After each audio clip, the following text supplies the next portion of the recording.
À l'époque, Konstantin Louchakov et Oleg Bogdanov sont ingénieurs chez Antonov.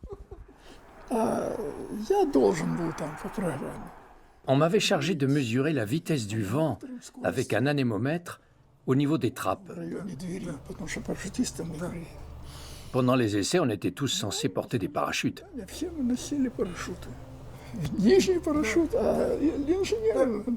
Mais le mien était tellement inconfortable que je l'avais enlevé et mis de côté.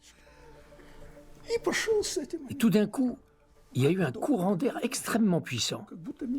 C'était comme si quelqu'un me poussait dehors. Je ne sais pas comment j'ai réussi à m'en sortir. Je me suis agrippé à la porte. C'est après seulement que j'ai compris ce qui aurait pu se passer. Quelle inconscience. Qu'est-ce qui t'a pris de retirer ton parachute? Eh bien, c'était très inconfortable. Il me gênait. Le nouveau supertransporteur est censé être beaucoup plus puissant que la N-12. Il doit pouvoir porter une charge nettement supérieure, 80 tonnes.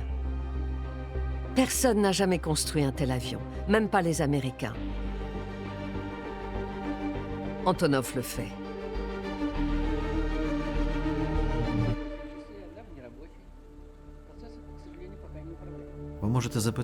Quels que soient vos interlocuteurs, on vous répondra toujours que c'était un être hors du commun et très intelligent.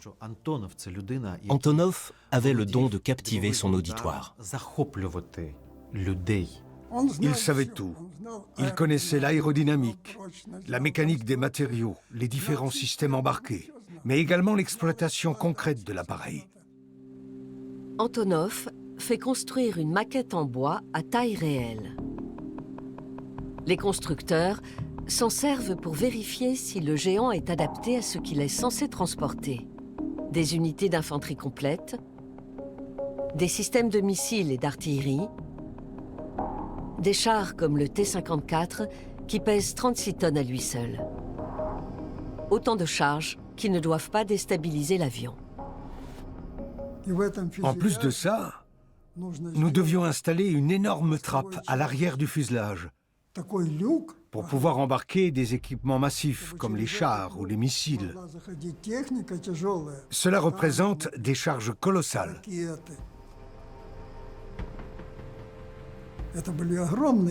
C'était la toute première fois dans le monde que ces problèmes se posaient. Для этого нужно было сделать самолет прежде всего большим.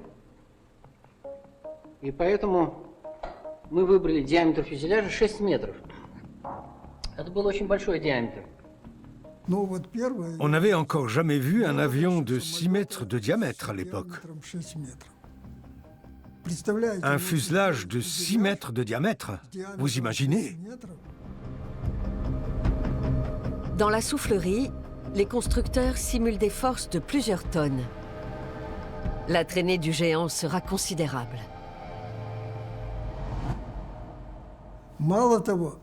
Certaines personnes estimaient que cet avion ne pourrait jamais voler. On était au beau milieu de la conception et plusieurs personnes pensaient même qu'on n'arriverait pas à le faire décoller.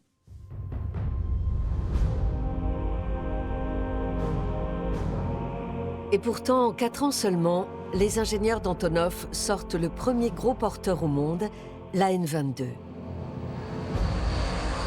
L'avion prend son premier envol début 1965. C'est un monoplan typique d'Antonov. Ses ailes hautes lui permettent d'atterrir et de décoller même sur des terrains difficiles. Antonov le baptise Anté. Dans la mythologie grecque, Antéus, Anté, est le fils de Gaïa et Poséidon. Et c'est un géant. D'où le choix de ce nom.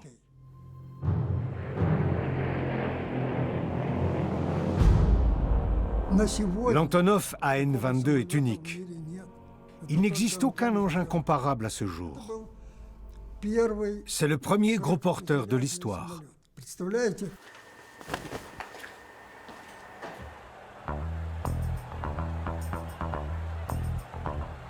Grâce à lui, Antonov se fait connaître du jour au lendemain auprès des experts du plus grand salon de l'aéronautique du monde. Depuis ce matin, on connaît enfin les caractéristiques de l'avion géant soviétique l'Antonov 22 baptisé Ant. 80 journalistes étaient confortablement installés à l'intérieur même de l'avion. Toutes les personnes présentes occupaient à peine un tiers de l'intérieur. Même le premier homme qui a volé dans l'espace participe à cette opération de communication. Assistaient également à cette conférence M. Antonov bien sûr et Yuri Gagarin. En 1965, le monde rencontre pour la première fois Oleg Antonov au Bourget. Et il fait forte impression. Antonov ne correspond en rien au cliché du cadre du Parti communiste. Élevé dans un milieu bourgeois avant la Révolution russe, il parle le français couramment, se montre raffiné et charmant. Il va jusqu'à imaginer un AN-22 version passager capable d'embarquer plus de 700 voyageurs, bien au-delà de ce que le Boeing 747 ne pourra jamais transporter. Monsieur Antonov, on parle aussi d'une version pour passagers de votre appareil. Serait-il le même? Il sera presque le même. Il sera un peu plus long, à peu près de 15 mètres. Oui. Il sera deux ponts, comme le Breguet. Oui.